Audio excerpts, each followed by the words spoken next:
자, 시작하도록 하겠습니다. 오늘 제7장 수도원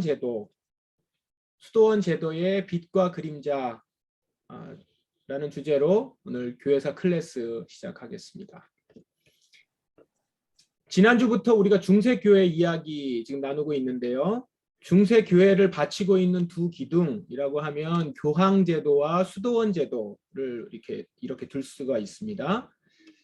전체 중세교회의 어떤 모양새, 겉으로 드러나는 모양새는 교황제도를 통해서 좀 볼 수가 있고, 그 안에 있는 정신이라든가 신학, 그런 속 내용들은 수도원 제도를 통해서 좀 알 수가 있습니다. 그것을 통해서 유지가 됐고요. 그래서 오늘은 지난주에는 교황제도에 대해서, 그리고 오늘은 중세교회의 수도원 제도에 대해서 보는 시간입니다. 먼저 리뷰를 보면 지난주에 우리가 교황제도에 대해서 봤고 4명의 교황에 대해서 대표적으로 수많은 교황이 있었지만 가장 역사적으로 의미 있었던 4명의 교황을 우리가 봤습니다.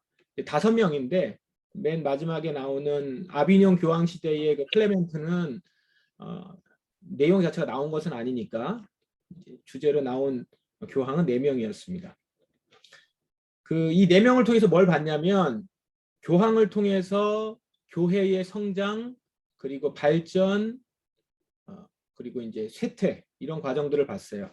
교황이 확립을 시켰고 그 가운데서 교황권이 굉장히 강해지고 강력해지고 심지어는 절대적이 됐다가 이제 쇠퇴기를 걷는 그런 과정들을 지난주에 봤죠. 그레고리우스 1세를 통해서 교황이라고 하는 직함이 이제 로마 주교에게 붙기 시작하고 그 이후부터 교황제가 본격적으로 시작이 됐고, 그레고리우스 7세 때는 교황권이 굉장히 강력해졌죠. 이제 이때 나타났었던 것이 카노사의 굴욕이라고 해서 황제가 교황권에 대항을 했다가 이제 주저앉은 그런 사건이었죠. 기억나시죠? 그다음에 이제 이노켄티우스 3세 때는 교황권이 아주 절대적으로 강력해지는 시기였고, 여러 가지들 교황 제도 안에서 할 수 있는 여러 가지 활동들을 굉장히 많이 일어났었던 아주 황금기였던 시기였죠. 그것이 이제 보니파키우스 8세까지 갔는데 그 즈음부터는 이제 황제가 강력해지기 시작했고 교황권이 상대적으로 약화되는 시기였죠. 보니파키우스 8세가 쫓겨나면서 로마 교황청에 있었던 교황이 아비뇽으로 와서 살 수밖에 없었던, 그래서 아비뇽 교황 시대가 시작이 되는 걸로 이렇게 교황 제도에 대한 얘기들을 우리가 보았습니다.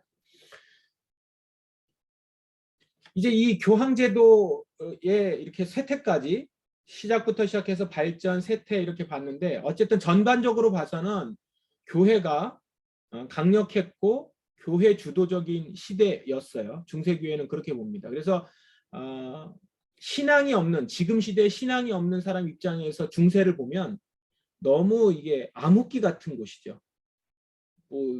교회 얘기 아니면 할 얘기가 없으니까 역사를 볼 게 별로 없는 거예요. 서양사로 보면. 그래서 암흑기라고 얘기도 하고 하지만 사실은 그 자체 안에서 굉장히 많은 의미들이 있는데 그거를 이제 자꾸 신앙의 눈으로만 보니까, 신앙이라고 하는 관점으로만 보니까 의미가 없어 보이는 거죠.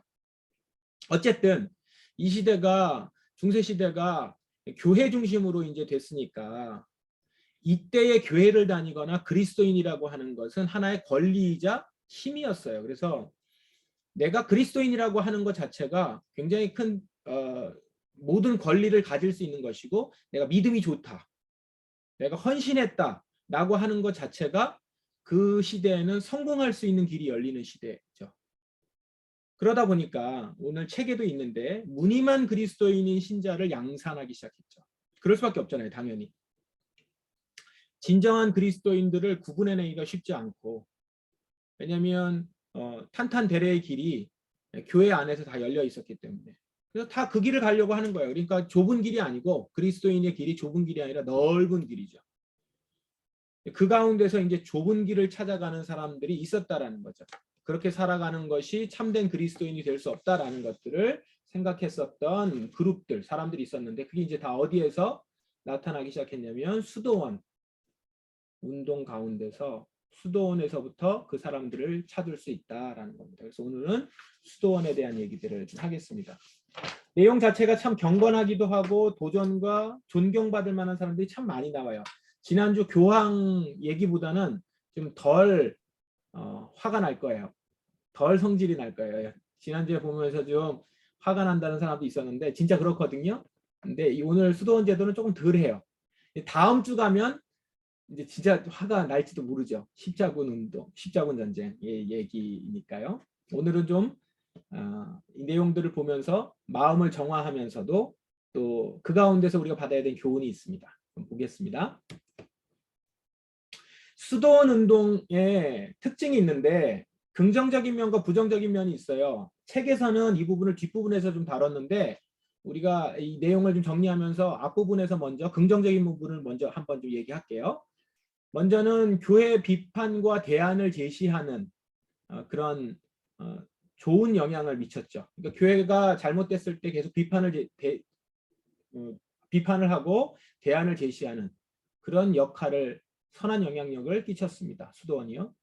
그리고 우리가 수도원 운동하면 그냥 어디 저 변방에 저 지방이나 시골에 이렇게 박혀가지고선 혼자의 영성만을 이렇게 추구하는 것처럼 보이는데 그게 아니고 일종의 수도원이 당시에는 신학교 같은 곳이었고 그 다음에 훈련원이었고 그랬어요. 그래서 학자들이 굉장히 많이 배출됐고 사역자, 그러니까 지금 선교사들이에요. 지금으로 말하자면 선교사들이 많이 배출되게 했었던 그런 수도원 운동이 그런 특징이 있습니다.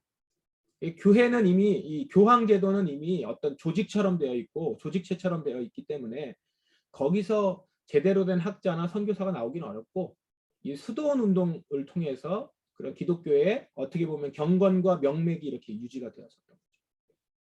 금욕적인 특징이 있고요. 그 다음에 구제, 어려운 사람들을 돕는 구제, 구빈, 가난한 사람들 돕는 그런 활동들을 아주 활발하게 했었죠. 그래서 기독교의 어떻게 보면 영성이죠. 개인 영성의 금욕, 그다음에 구제와 구비는 나눔 이런 것들을 통해서 기독교 영성을 유지하는 그런 집단이었고 그래 이게 기독교지라는 걸 보여줄 수 있었던 그런 집단이 이제 수도원 운동에서 많이 찾아볼 수가 있는 거죠. 자, 먼저 수도원 운동의 첫 번째 사람은 성 안토니우스부터 보겠습니다. 수도원 운동의 아버지라고 불려요. 아버지라고 불린다는 것은 이제 거의 초창기에 수도원 운동과 수도사들의 모습을 이렇게 정착시키고 시작한 사람을 이제 아버지라고 부르잖아요. 수도원 운동의 아버지로서 성 안토니우스를 얘기합니다. 연대를 한번 보실래요? 251년에 태어나서 356년에 이제 죽었는데 그 어간에 뭐가 있었냐면 기독교 공인이 313년에 있었고 325년에 니케아 공의회가 있었어요. 이때가 이제 콘스탄티누스가 황제 시절을 지나는 거잖아요. 그러니까 우리가 기독교 공인된 전후로 나누기는 하지만 기독교 공인된 이후에 기독교가 갑자기 확 켜졌다라기보다는 이미 기독교는 그 로마 전역에 영향을 미치기 시작했거든요. 무시할 수 없었고 그 다음에 이들을 감안하지 않고는 살아갈 수 없었던 그런 시대가 돼서 어떻게 보면 어떤 역사학자는 이렇게 얘기해요. 기독교를 공인하지 않을 수 없었다. 워낙 기독교가 영향력이 있었기 때문에 그렇게 얘기하거든요. 그런 시대니까 거기서 이제 안토니우스는 어떤 수도원 운동을 시작했던 근데 운동을 시작했다기보다는 이 성 안토니우스는 스스로 혼자 수도사의 길을 걷습니다.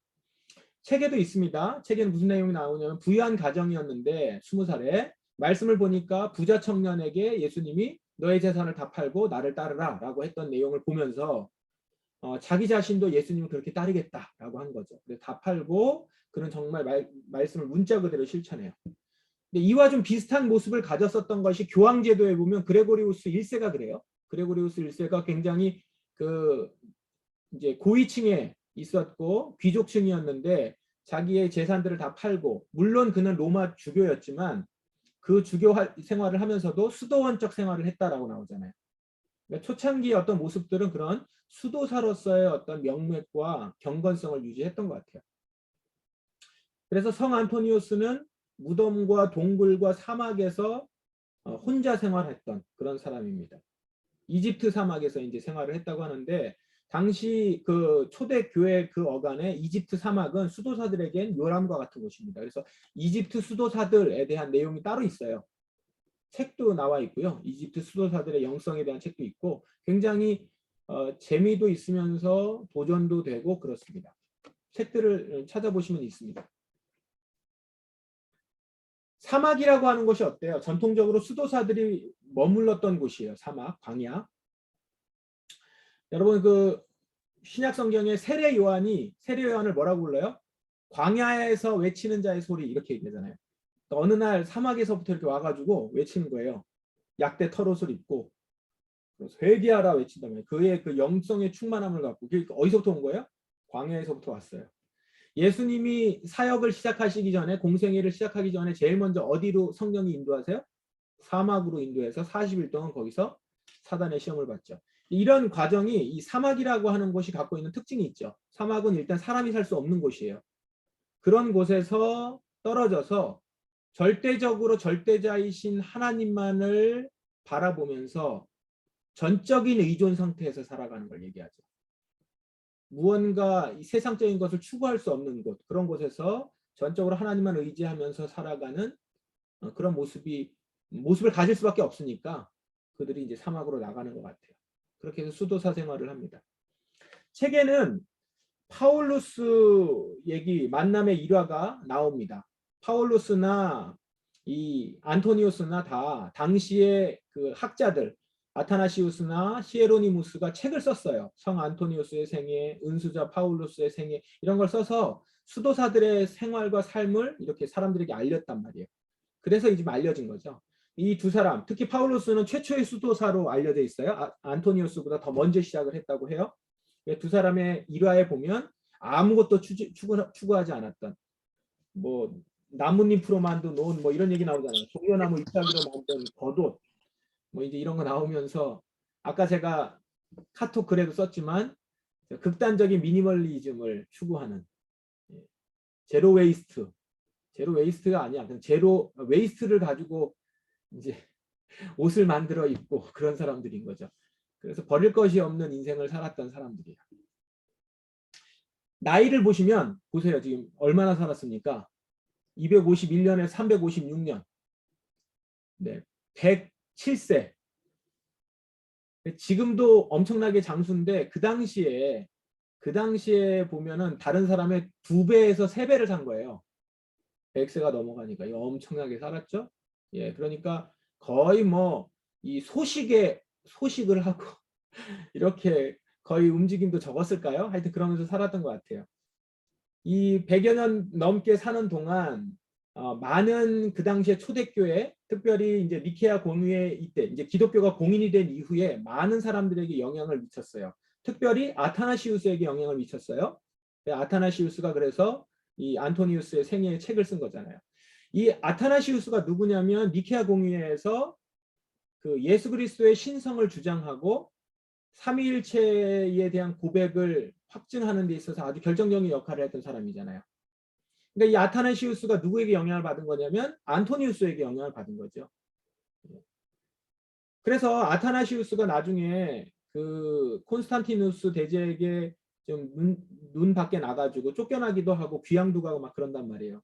그러면서도 아타나시우스가 신앙을 곧 이렇게 붙들고 있었고 끝까지 가질 수 있었던 영성이 아마도 이 성 안토니우스를 통한 영향이 아니었을까 저는 이렇게 추측해봐요. 충분히 그럴 수 있겠죠. 어쨌든 보시면 겉으로 드러나는 것은 다른 사람들이지만 사실은 많은 이 수도원 운동에 있었던 사람들이 영향을 주어서 그들의 영성을 유지하게 하는 아주 중요한 밑거름이 되고 그런 영향을 미쳤었던 그런 사람들이 이제 수도원 운동에 속하여 있는 사람들입니다. 자, 성 안토니우스나 성 파울루스 같은 경우는 개인적으로 수도 생활을 한 거예요. 나는 수도사로 살겠다. 이러고서 이제 개인적으로 수도 생활을 했다면 지금 나오는 이 세 사람은 수도원 공동생활을 시작하고 발전시킨 인물들입니다. 파코미오스나 마르티누스, 베네딕투스는 이제 공동적으로 사람들이 같이 수도 생활을 할 수 있는 그 일들을 이렇게 확립하거나 발전시킨 인물들이에요. 시작은 파코미우스로 봅니다. 그 안토니우스와 비슷한 시기에 살았어요. 안토니우스하고 비슷한 시기에 살았지만 이는 이제 공동 수도 생활을 시작을 했고요. 공동 수도 생활이라는 게 뭐예요? 결국은 뭐가 중요해요? 공동으로 같이 있으면 규칙이 중요하잖아요. 그래서 파코미우스가 같이 생활하는 수도 규칙을 이렇게 수도 규칙이라고 하는 것을 처음에 제시하고 다른 이제 수도 생활을 하는 사람들의 교본이 될 만한 내용들이 여기에 이제 많이 적혀 있죠. 처음 한 사람이 참 중요하죠. 대표적인 것이 이제 육체 노동을 해야 되는 거. 육체 노동하는 내용은 뒤에 또 나옵니다. 그다음에 고기 금지, 육식을 금지하는 것. 육식을 금지하는 거는 의미가 있는 것 같아요. 여러 가지로. 우리가 육식을 추구하는 게 보면 대부분 사람의 그 탐욕과 좀 연결이 돼요. 그냥 먹고 마는 것이 아니라 더 먹고 싶고 그리고 그렇게 사육을 해야 되고 지금도 보시면 그렇잖아요. 어떤 것들을 이 식욕에 관해서 욕심을 부리는 걸 보면 다 육식에 관련된 거죠. 채소의 욕심을 부리거나 뭐 이런 거 없잖아요. 별로. 육식에 다 욕심을 부리는 거죠. 그러니까 그런 것들을 금하는 것 같아요. 이 수도 생활에서 고기 금지라고 하는 건 그런 의미가 있는 것 같아요. 네, 그래서 이제 수도자들은 대부분 비건들이었죠. 그러니까 오늘 제로 웨이스트 우리 환경분과는 참 좋겠네요. 수도원 생활에 대한 여기서 많은 인사이트를 얻을 수 있을 것 같습니다. 마르티누스는 이 초기 수도원 생활을 이제 발전시킨 사람으로 이 책에서는 설명을 하고 있습니다. 그러니까 수도원의 이상을 일반화시킨 사람이라고 해요. 세베루스를 통해서 이 마르티누스의 생애가 많이 소개가 됐는데 특징 중에 하나는 뭐냐면 책에 나와 있죠. 이렇게 좀 흥미롭게 볼 수 있는 부분이 마르티누스가 군인이었을 때 자기가 가지고 있는 돈이 없는데 어떤 그 가난한 사람에게 자기 외투에 반을 잘라가지고 이제 나눠줬다는 거 아니에요? 근데 꿈속에 이제 나타났는데 그 옷을 입고 있는 예수님이 나타나서 네가 나한테 이 일을 했다. 이제 이렇게 얘기를 한 거죠. 그런 내용들이 있고요. 이 사건에서 이제 나오는 얘기가 뭐냐면 그 이제 군용 외투를 이렇게 나눠줬다고 해서 작은 교회라고 하는 말이 이제 채플이라는 말이 여기서 유래했다고 해요. 우리가 채플 하면은 이제 예배 뭐 이렇게 많이 알고 있는데 본 뜻은 작은 교회라고 하는 의미가 더 강하다고 해요. 채플. 그러니까 우리 교회가 채플이죠. 채플입니다. 포도나무 채플. 그리고 이제 작은 교회 목사는 채플린. 채플린인 것 같아요. 그래서 그런 말이 여기서 생겼다고 합니다.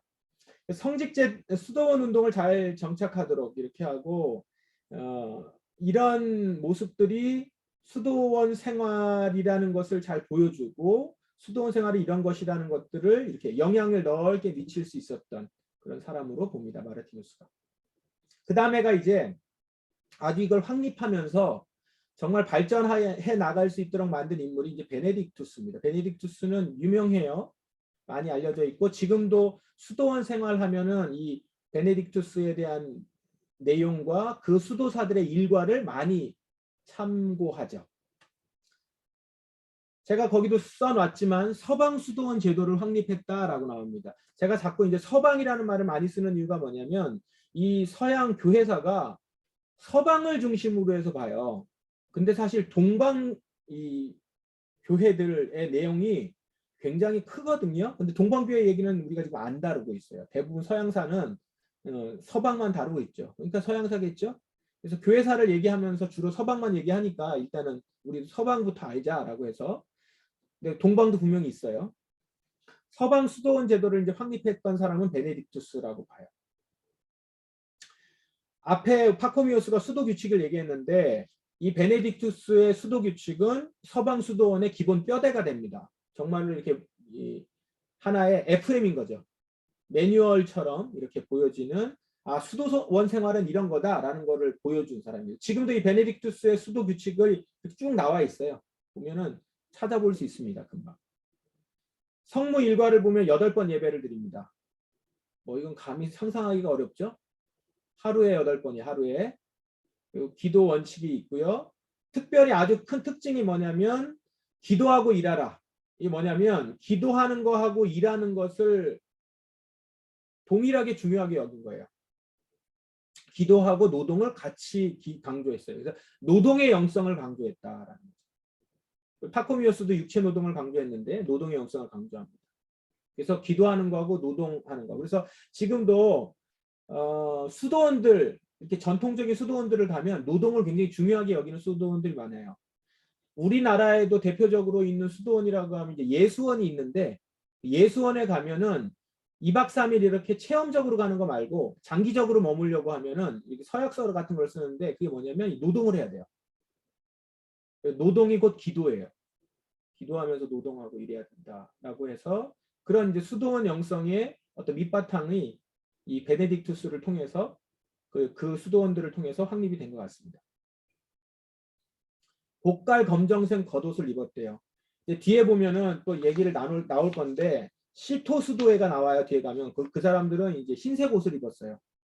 백색 옷을 입었고, 프란체스코 수도회는 갈색, 이렇게 나오거든요. 그러니까 이제 사진에서 어떤 사람의 이제 색깔을 보면 아, 저 사람이 어느 수도회 출신이구나, 이런 것도 알 수 있죠. 그래서 지금 그 슬라이드의 사진에 보면 검은색 옷을 입고 있죠. 베네딕투스가. 이런 게 이제 안 보였는데 역사 공부를 하면서 이제 보이는 거죠. 검은 수도원, 수도사. 이런 걸 따서 아마 우리 책 있잖아요. 어떤 그 소설책 같은 거에 보면 수도사들 나오고 마법사들 나오고 하면 옷 색깔에 따라서 이게 그 사람의 계급이라든가 그 사람이 어디 출신이라든가 이런 게 정해지죠. 그런 게 나오죠. 그런 게 있는데 아마 다 이런 데서 나온 것 같아요. 예배와 기도와 독서와 노동을 강조했고, 이것을 루틴으로, 그리고 쉬는 날 없이 1년 360을 한 거예요. 예배, 기도, 독서, 노동, 이렇게 한 겁니다.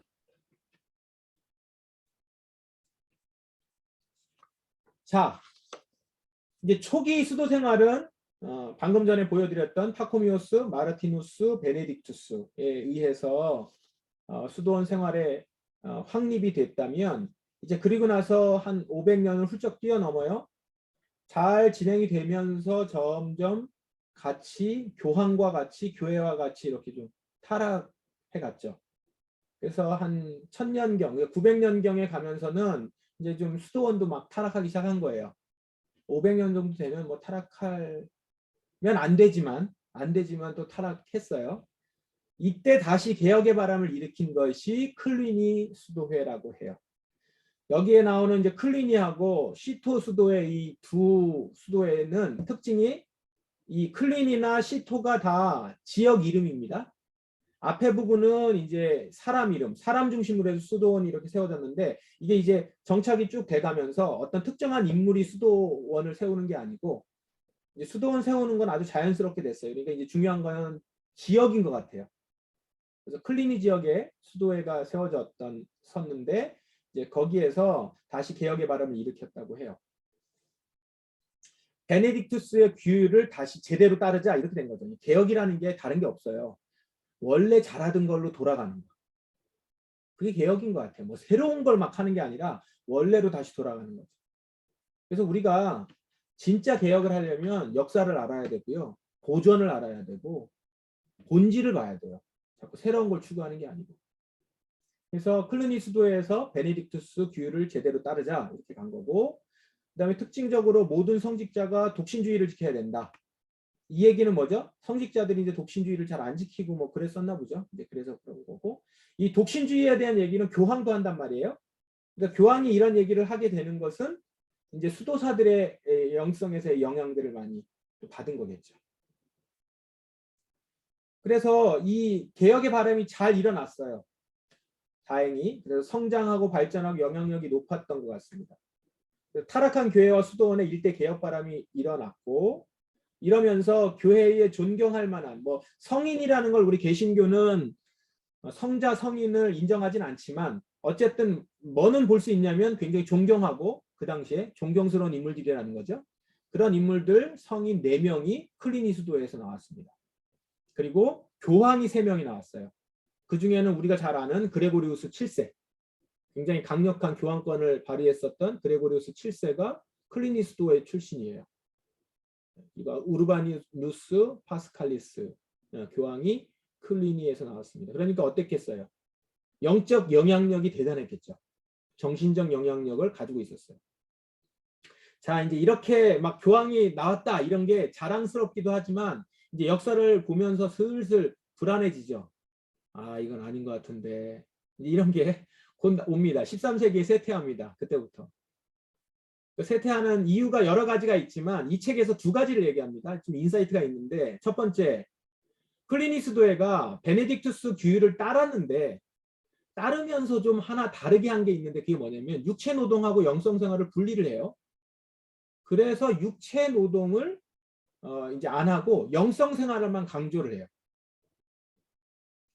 보세요. 이 얘기는 영성 생활만 강조한다는 것은 육체 노동이라는 것은 뭔가 생산해내는 거잖아요. 우리가 먹을 것들과 이런 것들을 주로 대부분 다 농업일 테니까. 근데 이거를 본인들이 안 하는 거예요. 그럼 이 일을 할 사람들이 따로 있겠죠. 그럼 이제 계층이 형성이 된단 말이에요. 벌써 이게 육체 노동을 하지 않고 영성 생활하고 이렇게 분리가 되면서부터 문제가 사실 생겨요. 근데 그 당시에는 어쨌든 간에 집중해서 영성 생활이라고 하는 어떤 기도라든가 뭐 독서라든가 이런 거에만 집중을 했던 것 같아요. 예배라든가. 그러다 보니까 진정한 어떤 개혁이라든가 진정한 한 사람의 영성이 온전하게 이렇게 만들어지는 거가 부족했었던 것이 아니냐.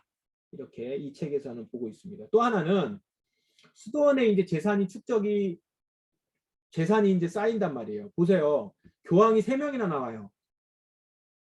그러면 어쨌든 간에 이 수도원이 좋은 수도원이니까 자꾸 지원하려고 하고 후원하려고 하겠죠. 또 헌금도 많이 들어오겠죠. 그럼 수도원에 어쨌든 돈이 온단 말이에요. 좋은 의미로라도. 그럼 이제 이거를 어떻게 해야 되느냐 고민을 하는데 이 재산에 대해서 어느 정도는 축적이 가능하다라고 용납을 하기 시작해요. 좋은 의미였을 수 있는데 결국은 이게 이들의 발목을 잡죠. 개혁을 일으키려고 하면 어떤 물질 문제에 있어서 자유로워야 되는데 본인들이 재산을 축적하고 있으니까 얘기를 못하는 거예요. 우리 똑같아요. 교회가 부동산 많이 가지고 있으면 지금 우리 대한민국의 부동산 문제가 뭐가 잘못됐다는 걸 알아도 말 못해요. 똑같은 겁니다. 지금. 그런 모습이 클리니스도에가 갖게 돼서 결국은 이렇게 쇠퇴의 길을 걷습니다. 근데 그 쇠퇴의 길을 걸을 때 이제 주도권을 비슷한 시기에 시작했지만 가지고 있었던 이제 시토스도에가 그 주도권을 가져갑니다. 영성 주도권을 가져간 거예요. 한 100년 늦게 시작했네요. 시토스도에가. 여기도 이제 마을 이름입니다. 시토스도에는 왜 유명하냐면 아주 걸출한 인물이 한 명 나옵니다. 베르나르라고 하는 인물이죠. 클레르보의 베르나르. 아마 한 번쯤은 다 들어보셨을 거예요. 버나드라고도 하고 클레르보의 베르나르.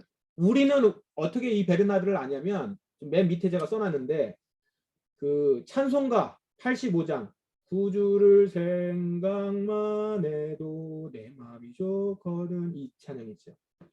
그 찬양 그다음에 이제 예수님에 대한 찬양 우리 찬송가에만 3개가 실려요. 그 찬송시를 이 클레르보 베르나르가 지은 거거든요. 그래서 이제 우린 잘 알고 있는데 어쨌든 이 클레르보의 베르나르가 교회 박사로서 그러니까 아주 지적으로도 아주 충분했고 많은 영향을 미쳤었던 사람이었던 것 같아요. 근데 이제 로마 교회와는 또 아주 입장과도 다른 주장들도 하면서도 약간 개혁적인 인물이면서도 자유로운 인물이기도 하고 그랬던 것 같습니다.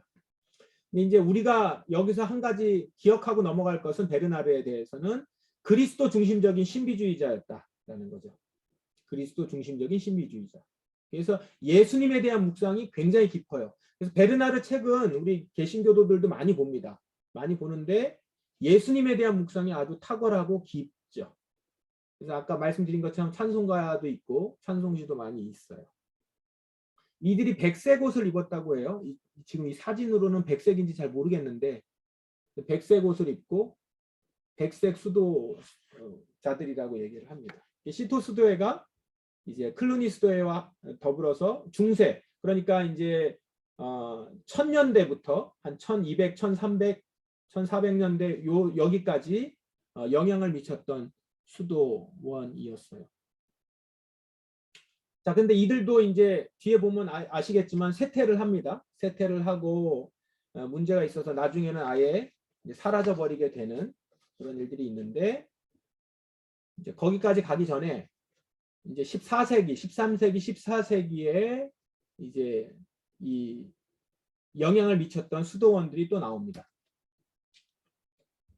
이들은 더 많이 알려져 있죠. 이제 프란체스코 수도회와 도미니쿠스 수도회인데요. 특징이 있습니다. 탁발 수도회라는 거예요. 여러분 탁발이라는 말이 뭔지 아시죠? 탁발은 그 종교인들이나 수도자들이 자발적으로 가난을 선택해서 동냥하는 걸 말합니다.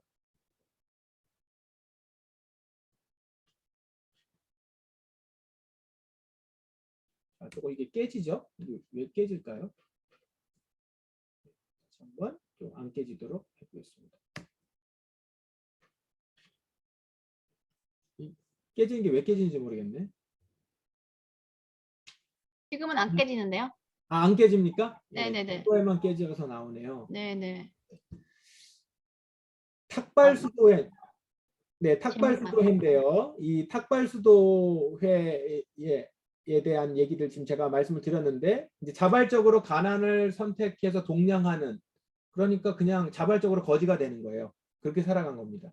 이 얘기는 뭐죠? 전적으로 자기의 그 물질을 하나도 추구하지 않는 그런 사람들이었다는 겁니다. 대표적인 인물이 프란체스코였습니다. 아시시의 프란체스코. 많이 들어보셨죠? 작은 프랑스인이라는 뜻이래요. 프란체스코가. 프란체스코를 중심으로 해서 작은 형제들의 수도회를 결성을 합니다. 이때가 언제냐면 이노켄티우스 3세 때예요. 교황권이 완전히 절대적으로 아주 강력했었던 시기죠.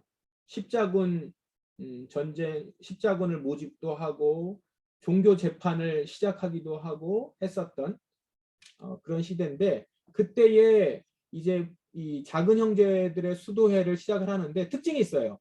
교황에게 정식으로 인가를 받습니다. 이 수도회 인가를 받고 시작을 해요.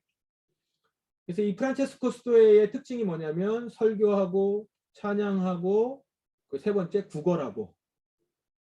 그러니까 갖는 건 없어요. 자기들이 갖는 건 없고 하나님을 찬양하고 전도하고 그다음에 하나님을 찬양하고 그리고 먹는 거는 구걸해서 먹고 오직 하나님만 찬양하겠다. 이렇게 살아갔던, 극단적으로 그런 일들을 했던 사람들인 거죠. 프란체스코가 우리에게 있어서 좀 친근한 거는 평화를 위한 기도. 주여 나를 평화의 도구로 써주소서. 미움이 있는 곳에 평화를. 이제 이런 찬양 있잖아요. 이 찬양 우리 유상희 선생님 한번 불러보실. 예, 나중에 한번 불러주세요. 그래서 평화를 위한 기도나 태양의 찬가 이런 걸로 많이 알려져 있고, 특별히 자연 친화적이었죠. 굉장히 프란체스코 같은 경우. 그래서 일화 같은 것 보면은 새들하고 얘기하고 대화하고 뭐 이제 이런 얘기들 했었던 그런 내용들이 일화로 많이 나옵니다. 그만큼 자연 친화적이고 그 다음에 자기 걸 하나도 추구하지 않고 그냥 이렇게 살아갔던 그런 사람들인 거죠. 그래서 우리가 수도사들 하면 생각할 수 있는 그런 모습의 전형들이 이 프란체스코가 많이 보여줬습니다. 단지 그렇게만 그냥 살아간 게 아니고 공부하고 그 다음에 연구하고 교육활동을 많이 했었던 사람들이에요. 그러다 보니까 걸출한 인물들, 신학자들이 많이 나옵니다. 보나벤투라, 둔스 스코투스, 윌리엄 오컴. 보나벤투라 같은 경우는 프란체스코에 대한 일대기를 저술을 했기 때문에 프란체스코에 대한 얘기가 잘 알려지게 됐고, 둔스 스코투스나 윌리엄 오컴은 스칼라 철학의 한 축을 이루는 굉장히 중요한 인물들이죠. 뭐 여기서 다 다룰 건 아니지만 여러분 뭐 철학을 좀 공부하다 보면 나오는 오콤의 면도날 뭐 이런 거 있죠. 경제학에서도 배우는데 그런 내용들도 이제 나오는데 그런 영향을 미쳤던 사람들인 거죠. 중세의 어떤 정신 세계를 떠받든다고 볼 수도 있습니다. 참 좋은 수도회인데 이제 문제는 뭐냐면 이 프란체스코가 죽은 이후의 문제예요. 그 전에 이 얘기를 하나를 해야겠군요. 제가 이거 사진 보여드렸고 책에도 나오는데, 책에 이제 프란체스코가 예수님을 닮은 모습으로 살아가겠다고 간구하자 이제 그 그리스도께서 나타나셔가지고 예수님의 그 십자가의 상처, 5군데의 상처 있죠. 두 손과 두 발과 옆구리의 상처를 프란체스코에게 줬다는 거죠. 오상을. 그 사진이에요. 그 그림이에요. 이 그림이. 지금 작아서 잘 안 보일 텐데 찾아보세요. 이게 재밌는 게 뭐냐면 예수님이 이렇게 프란체스코 지금 이 손하고 발에 이 손은 손에 발은 발에 이렇게 쏴줘요. 쭉 쏴줘서 지금 레이저가 이렇게 쏴지고 있어요. 그걸 또 선으로 그렸어요. 그림으로. 너무 직접적인 것 같아. 쭉 그려놨어요. 잘 보시면 거기 선이 있습니다. 그래서 발에 이렇게 상처가 이렇게 전달됩니다. 전수되는 그런 그림이에요. 저도 이번에 봤는데 참 재밌더라고요. 한번 찾아보시면 좋습니다. 자, 프란체스코 수도회가 이렇게 건강하게 많은 사람들에게 좋은 영향을 미쳤었는데 이제 프란체스코 사후에 본인들은 탁발을 했고 아무것도 갖지 않았었던 사람들인데 그런데 아이러니하게도 많은 사람들은 프란체스코 수도에 헌금을 하고 후원을 하고 기도를 했단 말이에요. 그러다 보니까 재산이 쌓인단 말이죠. 또 여기도 재산이 나오잖아요. 이 재산을 어떻게 할 것인가? 이거에 대해서 이제 이 책에는 엄수파와 온건파로 얘기를 하죠. 엄수파는 계속해서 재산을 가지면 안 된다. 이렇게 얘기했고 이제 작은 형제가 그걸 따라가고 있고요. 그 다음에 카푸치네가 청빈과 엄격 생활을 강조하면서 계속 따라갔고 지금 여기 있는 재산을 잘 사용해야 된다 라고 하는 파가 있어요. 이게 온건파죠. 콘벤투알회가 그 견해를 갖고 그 방향으로 이렇게 나가서 그러다 보니까 자연스럽게 이렇게 분열이 되겠죠. 이 재산을 사용하는 문제 갖고 이런 모습을 이제 시간이 지나면서 보여주더라라는 거예요. 여기서 한 가지 이제 재미있는 거는 이 카푸친회, 이 책에는 없지만 여기 지금 그 카페에서 커피 업계에서 종사하시는 분들, 커피 업계에서 종사했던 분들이 되게 많네요. 보면 카푸치노의 그 유래가 이 카푸친회가 입었었던 옷에서 번났다고 하잖아요. 카푸치노를 만들었는데 카푸치노가 카푸친의 그 수도사들이 작은 형제의 수도사들이 입었었던 옷 모습이래요. 이 뒤에 이런 후드하고 이런 그걸 때문에 이제 카푸치노다라고 이름 붙였다는 거 알고 계셨나요? 네. 그런 유래가 있고 그렇게 다 알고 있어요. 카푸치노 얘기하면 그렇게 나온 거다라고 하는 겁니다. 아는 척 하세요. 이제 교회에서 클래스 했으니까. 자, 도미니쿠스 수도회, 프란체스코 수도회하고 같이 이렇게 많이 비교가 되는 수도회입니다. 거의 비슷한 시기에 시작했죠. 같은 수도원 운동을 했는데 조금 달라요. 프란체스코 수도회가 좀 부드러운 모습이라면 도미니쿠스는 좀 강한 모습이죠. 제가 여기 써놨기도 했는데 이렇게 온유와 겸손을 프란체스코가 강조했다면 도미니쿠스는 냉철과 근엄 이런 것들을 강조했어요. 그래서 부드러움을 강조한 프란체스코, 지금 이렇게 강직함을 강조한 도미니쿠스 이렇게 볼 수 있죠. 옛날에는 이거를 이렇게 표현했어요. 여성스러운 프란체스코, 남성스러운. 지금 그렇게 하면 이제 시대에 뒤떨어진 인물이 되니까 이제 그런 말은 안 하고 부드럽고 온화하고 겸손하고 도미니쿠스는 강렬하고 냉철하고 근엄하고 이제 이런 모습들을 많이 보여줍니다. 학문 탐구에 굉장히 강조를 많이 했었던 수도회라고 해요. 그래서 설교, 교훈, 교육, 신학 탐구를 아주 우선적으로 하고 공부를 많이 했던 수도회. 같은 탁발인데도 이제 그런 모습들을 보입니다. 그래서 프란체스코 수도회에도 학자들이 많이 나왔지만 도미니쿠스 수도회에 있는 학자들이 많이 유명하죠. 더 대중적이고. 특히 토마스 아퀴나스 같은 경우는 교부 철학의 어떤 그 중세 철학의 대표 인물이라고 얘기합니다. 아퀴나스요. 토마스 아퀴나스 같은 경우는 알베르투스나 사브나롤라는 이제 신비주의자로서 신비사상가로 알려져 있고 에크하르트 타울러 다 아주 유명한 철학자들이 이 도미니쿠스 수도회 출신들입니다. 자, 프란체스코 수도회하고 도미니쿠스 수도회의 두 특징이 있어요. 절대 청빈을 강조했고 탁발 수도회니까.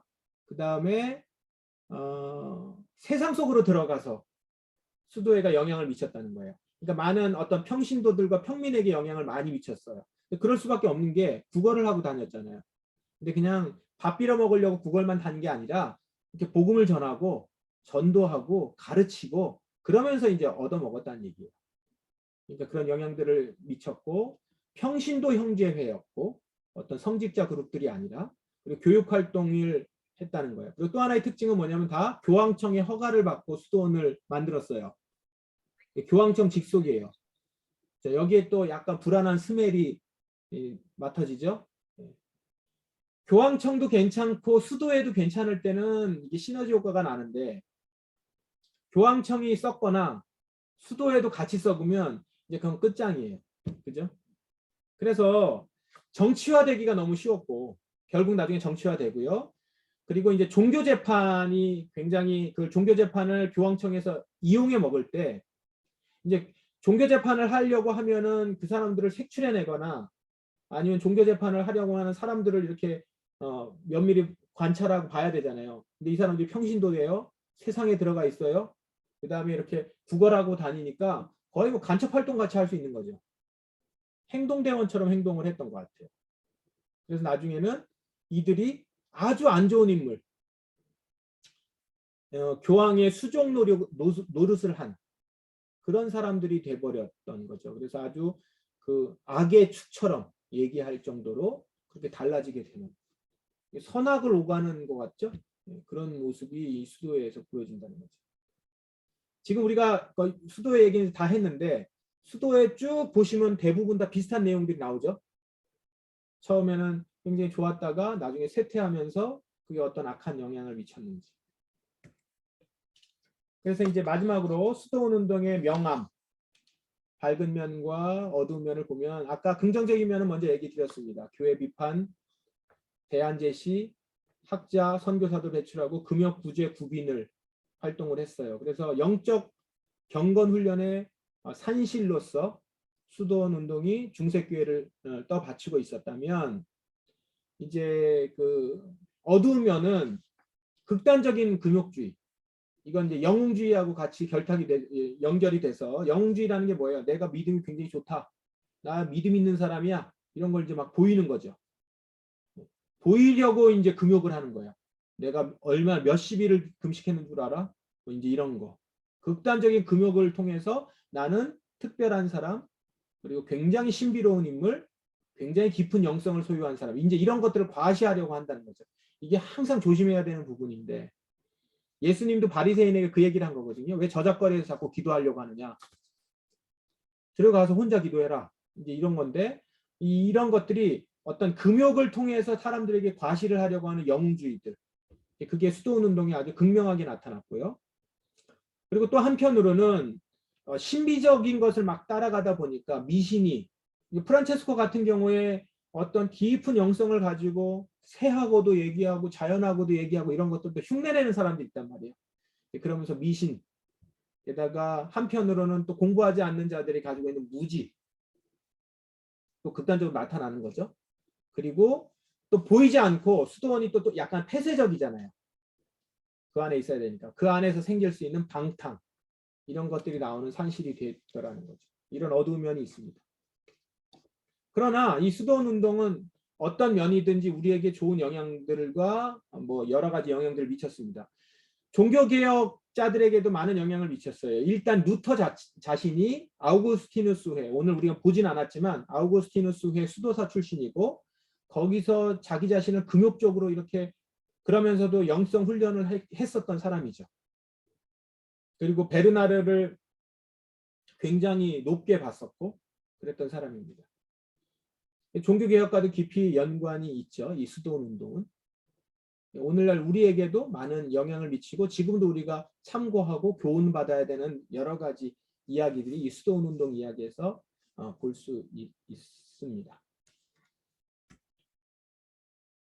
네, 여기까지입니다. 오늘 수도원 운동의 밝은 면과 그리고 어두운 면에 대한 이야기, 수도원 운동의 제도의 빛과 그림자에 대한 얘기는 여기까지 하도록 하겠습니다.